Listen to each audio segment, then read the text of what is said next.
Tips and টিক্সে আপনাদের সবাইকে স্বাগতম জানাচ্ছি। আমাদের আজকের আলোচনার বিষয় জেনে নিন শিশুদের যে নাম রাখা হারাম। ইসলামে যেসব নাম রাখা হারাম, আল্লাহর নাম নয় এমন কোনো নামের সাথে গোলাম বা আদ অর্থাৎ বান্দা শব্দটিকে সমন্বয় করে নাম রাখা হারাম। যেমন আব্দুল উজ্জা অর্থাৎ উজ্জার উপাসক, আব্দুস শামস অর্থাৎ সূর্যের উপাসক, আব্দুল কামার অর্থাৎ চন্দ্রের উপাসক, আব্দুল মোত্তালিব অর্থাৎ মোত্তালিবের দাস, আব্দুল কালাম অর্থাৎ কথার দাস, আব্দুল কাবা কাবাগৃহের দাস, আব্দুল নবী নবীর দাস, গোলাম রসুল রসুলের দাস, গোলাম নবী নবীর দাস, আব্দুস শামস সূর্যের দাস, আব্দুল কামার চন্দ্রের দাস, আব্দুল আলী আলীর দাস, আব্দুল হুসাইন হোসেনের দাস, আব্দুল আমির গভর্নরের দাস, গোলাম মোহাম্মদ মোহাম্মদের দাস, গোলাম আব্দুল কাদের অর্থাৎ আব্দুল কাদেরের দাস, গোলাম মহিউদ্দিন অর্থাৎ মহিউদ্দিনের দাস ইত্যাদি। তবে আমাদের দেশের প্রেক্ষাপটে দেখা যায় নামের মধ্যে আত শব্দটা থাকলেও ডাকার সময় আত শব্দটা ছাড়া ব্যক্তিকে ডাকা হয়। যেমন আব্দুর রহমান ডাকা হয় রহমান বলে, আব্দুর রহিমকে ডাকা হয় রহিম বলে, এটি অনুচিত।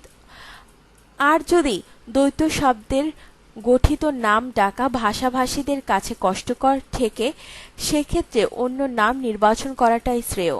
এমনকি অনেক সময় আল্লাহর নামকে বিকৃত করে ডাকার প্রবণতাও দেখা যায়। এ বিকৃতির উদ্দেশ্য যদি হয় আল্লাহকে হেয় করা, তাহলে ব্যক্তির ঈমান থাকবে না, আর এই উদ্দেশ্যে না থাকলেও এটি করা অনুচিত।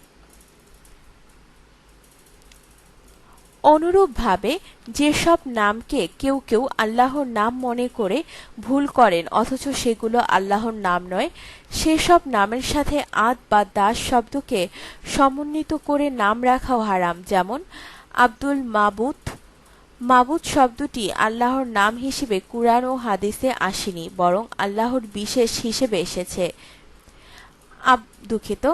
বরং আল্লাহর বিশেষণ হিসেবে এসেছে। আব্দুল মাউজুদ, মাউজুদ শব্দটি আল্লাহর নাম হিসেবে কুরআন ও হাদিসে আসেনি। মানুষ যে উপাধির উপযুক্ত নয় অথবা যে নামের মধ্যে মিথ্যাচার রয়েছে অথবা অসার দাবি রয়েছে এমন নাম রাখা হারাম। যেমন শাহেনশাহ জগতের বাদশাহ বা মালিকুল মুলুক রাজাধিরাজ নাম বা উপাধি হিসেবে নির্বাচন করা। সাইয়েদুন নাস মানব জাতির নেতা নাম রাখা একই অর্থবোধক হওয়ার কারণে মহারাজ নাম রাখাকেও হারাম বলা হয়েছে। যে নামগুলো আল্লাহর জন্য খাস সেসব নামে কোনো মাখলুকের নাম রাখা বা কুনিয়ত রাখা হারাম। যেমন আল্লাহ, আর রহমান, আল হাকাম, আল খালেক ইত্যাদি। তাই এসব নামে কোনো মানুষের নাম রাখা সমীচীন নয়। পক্ষান্তরে আল্লাহর নামসমূহের মধ্যে যেগুলো শুধু আল্লাহর জন্য খাস নয় বরং সেগুলো আল্লাহর নাম হিসেবেও কুরআন হাদিসে এসেছে এবং মাখলুকের নাম হিসেবেও এসেছে, সেগুলো নাম দিয়ে মাখলুকের নাম রাখা যেতে পারে। আপনার জীবনকে আনন্দময় করে তুলতে এবং বিভিন্ন স্বাস্থ্য টিপস ও পরামর্শ পেতে আমাদের চ্যানেল সাবস্ক্রাইব, লাইক ও শেয়ার করবেন। ধন্যবাদ।